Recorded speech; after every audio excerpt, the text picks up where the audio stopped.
You've been busy for 10 hours, but you haven't actually done anything. You know the feeling. Browser tabs multiplying like bacteria. Slack pings arriving in waves. That document you opened at 9 a.m. still sitting there at 6 p.m. with 3 new sentences and a growing sense of dread.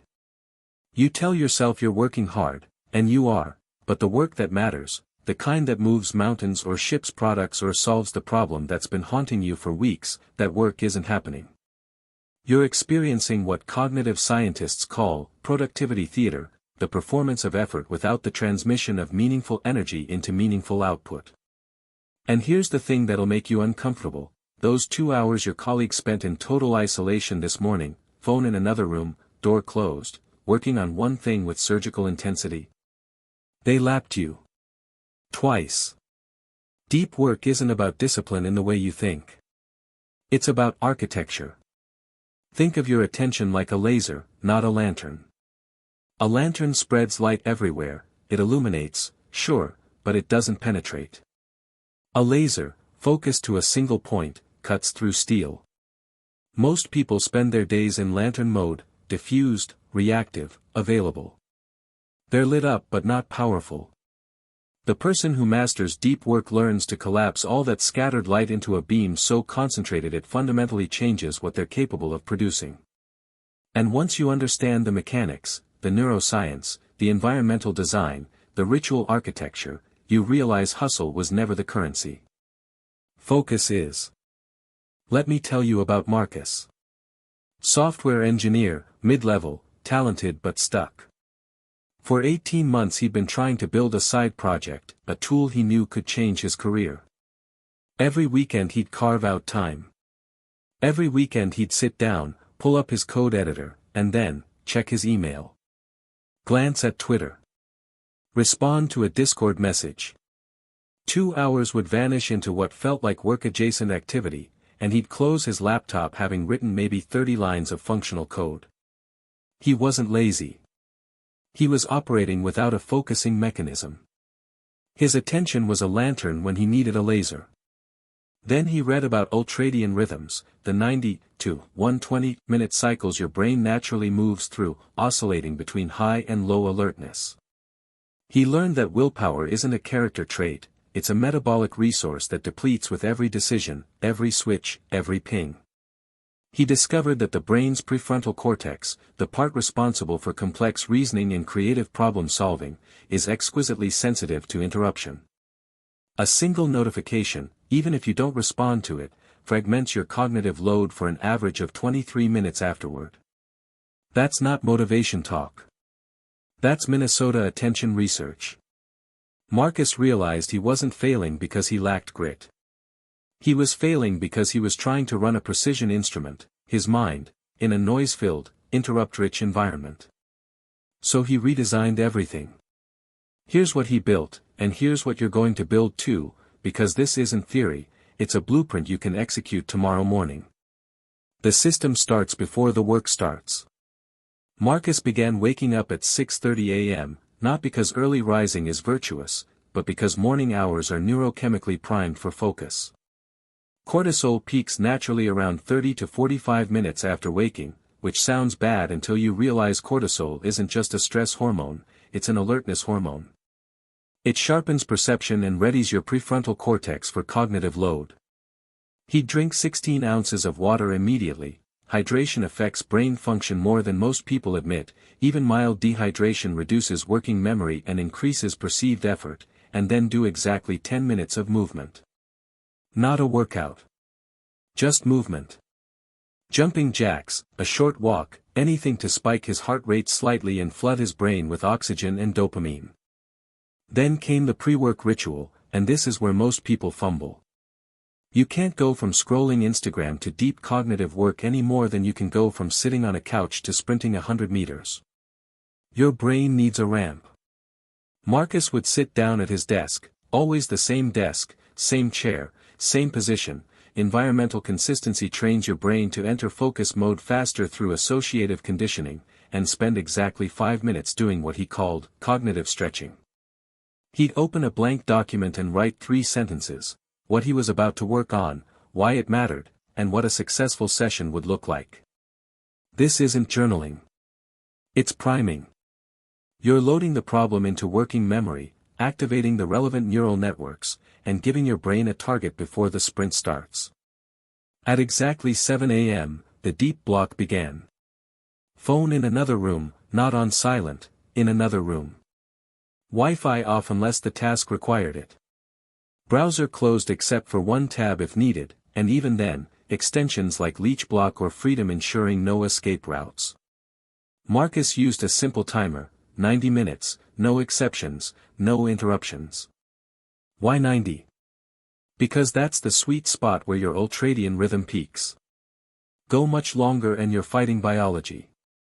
The first 15 minutes were always the hardest, he called it the static. Your brain throws up resistance. It craves novelty, dopamine hits, the easy wins of checking off small tasks. You'll feel an almost physical urge to check something, research something, just quickly do something. This is the moment most people bail. Marcus learned to name it, this is the static, and then ignore it. By minute 20, the static faded. By minute 30, he was inside the flow state, that neurochemical cocktail of dopamine, norepinephrine, and endorphins where time compresses and output explodes. He worked on one thing. Not one category. One specific, predefined outcome. Not work on the project, but build the authentication module. Not write the article, but draft the introduction and first 3 arguments. Specificity eliminates decision fatigue. Vague goals force your brain to spend energy figuring out what to do. Specific goals let your brain spend energy doing the thing. And here's the critical detail most productivity advice misses: he didn't try to finish. He tried to advance. Completion is often outside your control. You hit a bug, you need information, something takes longer than expected. But advancement is always possible. If the goal was to draft 3 arguments and he only finished 2, he'd still move the project forward in a way that mattered. This mindset shift, from completion to advancement, eliminated the frustration spiral that used to derail his motivation. At the 90-minute mark, the timer went off, and he stopped. Even if he was mid-sentence. Even if he felt like he could keep going. Why? Because the break isn't optional, it's structural. Your brain just burned through glucose and depleted adenosine receptors. Push past this without recovery and your next session will be half as effective. Marcus would stand up, leave the desk, and spend 15 to 20 minutes doing something completely different. Walk outside, make coffee, stretch, maybe a cold shower if he wanted to spike norepinephrine for the next round. The key: no screens, no work-adjacent thinking. Let your brain defocus. Research from the University of Illinois shows that deliberate rest, moments where your mind wanders, is when insight and problem-solving breakthroughs actually occur. Your default mode network, the brain's background processor, needs time to consolidate what you just learned. Then he'd do it again. A second 90-minute block starting at 9:15 a.m. Same protocol. Same intensity. 2 blocks, 3 hours of true deep work, and Marcus accomplished more than he used to in entire weekends. In 3 weeks, he finished the core functionality of his side project, a tool that had been stalled in conceptual limbo for over a year. He launched it 2 months later. It's now his full-time income. But here's where most people fail even after hearing that story: they try to import the tactic without the infrastructure. Deep work isn't just about the 90-minute block. It's about the entire ecosystem that makes the block possible. You need to manage your energy like a professional athlete manages their body. Marcus started tracking 3 variables: sleep, nutrition, and movement, not because he became a health guru, but because these are the physical substrates of cognitive performance. Sleep is non-negotiable. 7 to 9 hours, consistently. Not, I'll catch up on the weekend. Your brain consolidates memory and clears metabolic waste during deep sleep. Skimp on it and your prefrontal cortex, the exact region you need for focus, operates at a deficit. Marcus set a strict 10:30 p.m. bedtime, which meant working backward, no screens after 9:30 p.m., room cool and dark, same wind-down routine every night. Boring? Yes. Effective? Absolutely. Within 2 weeks his morning focus sharpened noticeably. Nutrition: he stopped eating garbage during work hours. Not because carbs are evil, but because high glycemic foods, donuts, sugary snacks, processed carbs, spike your blood sugar and then crash it, taking your focus with it. He switched to protein and fat in the morning, eggs, avocado, Greek yogurt. Stable energy, no crashes. Mid-morning, if needed, a small snack, nuts, an apple, something that wouldn't trigger an insulin roller coaster. He saved carbs for post-work, when the dopamine hit was useful for relaxation, not a liability for concentration. And hydration, again, water, constantly. Your brain is 75% water. Treat it accordingly. Movement: Marcus started treating exercise like a cognitive enhancer, not a vanity project. 30 minutes of moderate cardio 4 times a week, walking, jogging, cycling, didn't matter. Why? Because aerobic exercise increases BDNF, brain-derived neurotrophic factor, a protein that literally grows new neurons and strengthens synaptic connections. It also improves mood, reduces anxiety, and enhances working memory. He wasn't training for a marathon. He was training his brain. Here's the failure mode almost everyone hits around week 2, you do the ritual, you get results, and then you think, I've got this, I can loosen up. So you check your phone during the block, just once. You skip the morning movement because you're tired. You stay up late because something interesting happened. And within 3 days, you're back in lantern mode, wondering why the magic disappeared. The magic didn't disappear. You turned off the laser. Deep work isn't a hack. It's a practice. It requires maintenance. Marcus kept a simple tracking sheet, just check boxes for each element: morning movement, pre-work ritual, 90-minute block 1, break, 90-minute block 2, sleep on time. Not to gamify it. To keep the system visible. What gets measured gets managed, and what gets managed gets results. Let's go deeper into the neuroscience for a second, because understanding why this works makes you less likely to abandon it when it gets hard. When you enter a flow state, that deep, effortless concentration, your brain does something remarkable. The prefrontal cortex, which handles self-monitoring and self-criticism, temporarily downregulates. This is called transient hypofrontality. Sounds scary, but it's not. It means the voice in your head that says, this isn't good enough, or maybe I should check email, goes quiet. Meanwhile, your brain floods with dopamine and norepinephrine, neurochemicals that enhance pattern recognition, creativity, and information processing. Time perception shifts, those 90 minutes feel like 30. This isn't mystical. It's measurable. And it only happens when you remove interruptions and give your brain a clear, challenging target.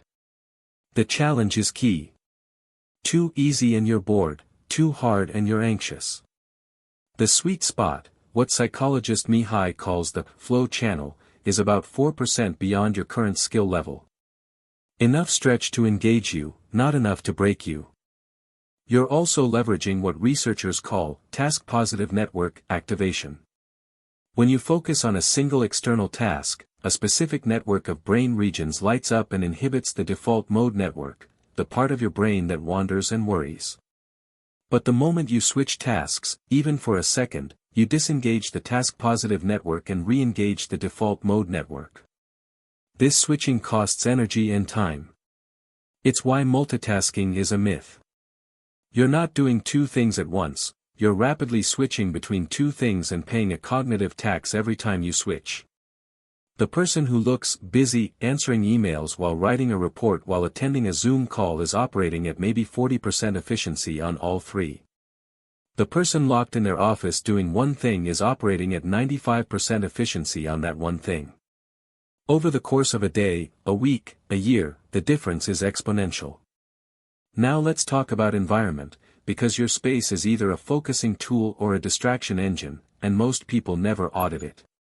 Marcus removed everything from his desk except what was needed for the current task. Not minimalism for aesthetics, minimalism for cognition. Every object in your visual field is a potential cue for mind wandering. A book you've been meaning to read. A gadget you bought. A note about something unrelated.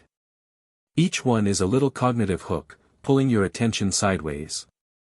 Clear desk, clear mind. He also controlled light, natural light when possible, or a daylight spectrum lamp. Lighting affects circadian rhythms and alertness.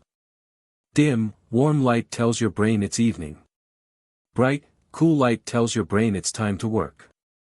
He kept the room slightly cool, 68 to 70 degrees. Warmth makes you drowsy. Slight chill keeps you alert. These aren't luxuries. These are tools. One more tactical layer, batching and energy mapping. Marcus stopped scattering his deep work randomly across the week. He mapped his energy. Monday and Thursday mornings, highest energy, most complex cognitive tasks, architecture, problem solving, creative work.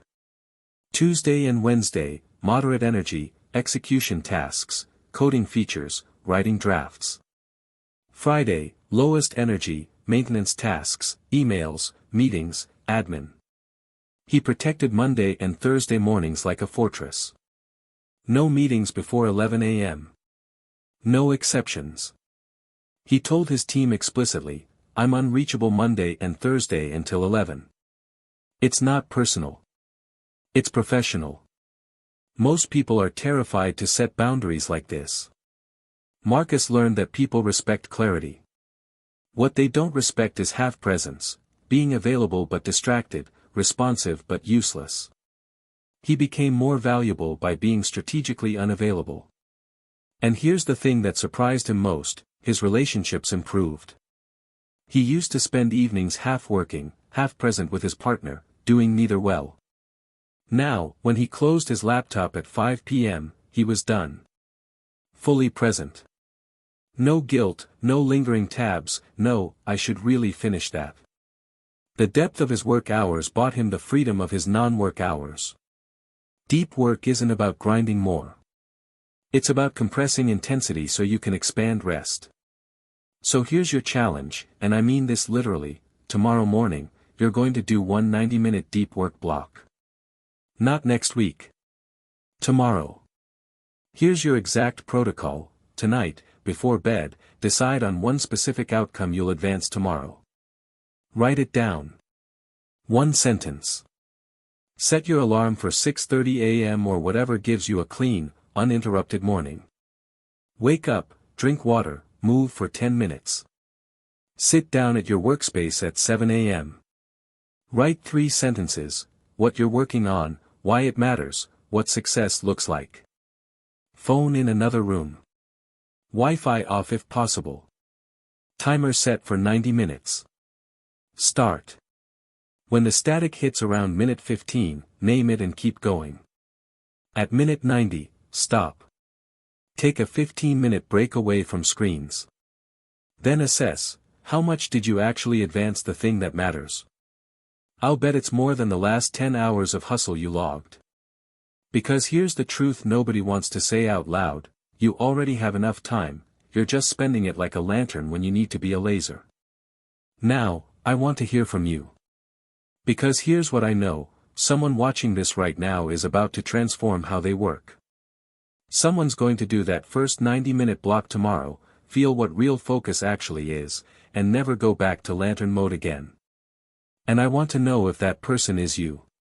So drop a comment right now, tell me what single outcome you're going to advance tomorrow morning. Be specific. Not, work on my project. Tell me exactly what you're building, writing, solving, or creating. And here's why this matters, writing it down publicly creates accountability. The moment you commit in the comments, you're 42% more likely to actually do it. That's behavioral psychology, not motivation fluff.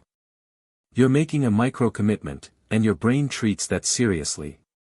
So don't just watch and scroll. Participate. Tell me, what's your one thing tomorrow? What time are you starting? What does success look like? And if you got value from this, if something clicked, if you're actually going to try this system, hit that like button right now. Not for the algorithm, though honestly that helps me keep making content like this. Do it as a marker for yourself. A year from now, you'll scroll back through your liked videos and see this one, and you'll remember, this was the day I stopped pretending to be busy and started being effective. Subscribe if you haven't already, because this channel is about one thing, turning knowledge into systems you can actually use. No fluff, no filler, just tactical frameworks that work. Every week I break down the science of performance, focus, learning, decision-making, energy management, and give you the exact protocols to implement them. If that's what you're here for, subscribe and turn on notifications so you don't miss the next breakdown. Here's what I want you to do right now, seriously, right now, pause this video. Open your notes app or grab a piece of paper. Write down 3 things. 1. The specific outcome you're advancing tomorrow. 2. What time your 90-minute block starts. 3. Where your phone will be during that block. Write it. I'll wait. Done. Good. Now you're not just consuming content, you're activating it. That's the difference between people who watch productivity videos and people who actually become productive.